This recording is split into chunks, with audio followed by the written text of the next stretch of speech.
Are you ready, Freddie? Yeah, let me get square. Hello, this is Fred Rowe from Sarah Bright Dot Fly Fishing Guide Service. I've been teaching, guiding, writing, and lecturing on fly fishing since 1982.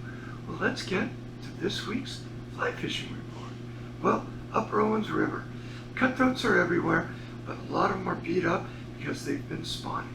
Well, we're still fishing them in the deeper pools and runs, and we're using the bigger flies, size 12, stoner nymphs, green gold prince nymphs, and hare's ears. So be careful where you're fishing them. We like to fish them in the deep pools and runs because that's where the fish are resting and feeding, and not fishing where the fish are actually spawning, because that's the future of our fisheries, because that's the new fish that are coming up and gonna be the future fish we get to catch. Okay, over to Hot Creek. Hot Creek, fishing kind of tough. There's little to no hatch on the creek. Both the interpretive site and down in the canyon, same problem. Canyon's got a little more fishing pressure because it's fishing a little bit easier because we're nymphing down there underneath indicators, or more like what I've been doing is fishing on flies because indicators are spooking trout. And what am I using for the indicator fly?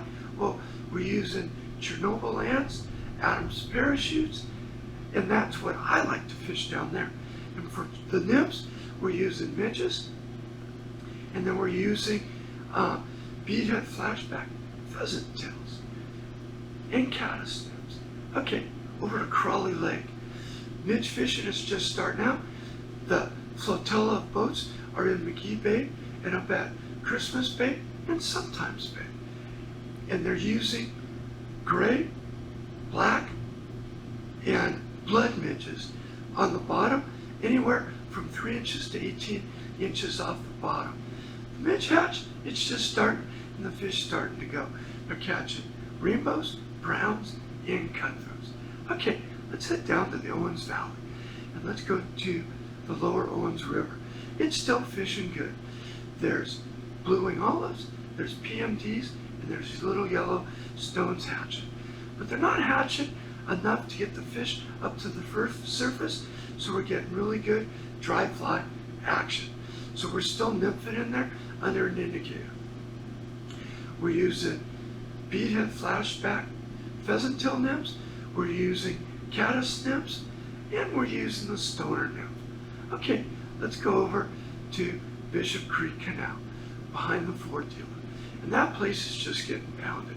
But we're still getting a fair number of fish under the indicator, nymphing in there, because even though there's a few fish hatching in the morning, I haven't been getting up quite early enough to catch that morning hatch. But if you do, man, it's good with a size 20 blue-wing olive. So again, I'm using pheasant tail nymphs, beadhead flashback version, and I'm using gold-ribbed hare's ears in there.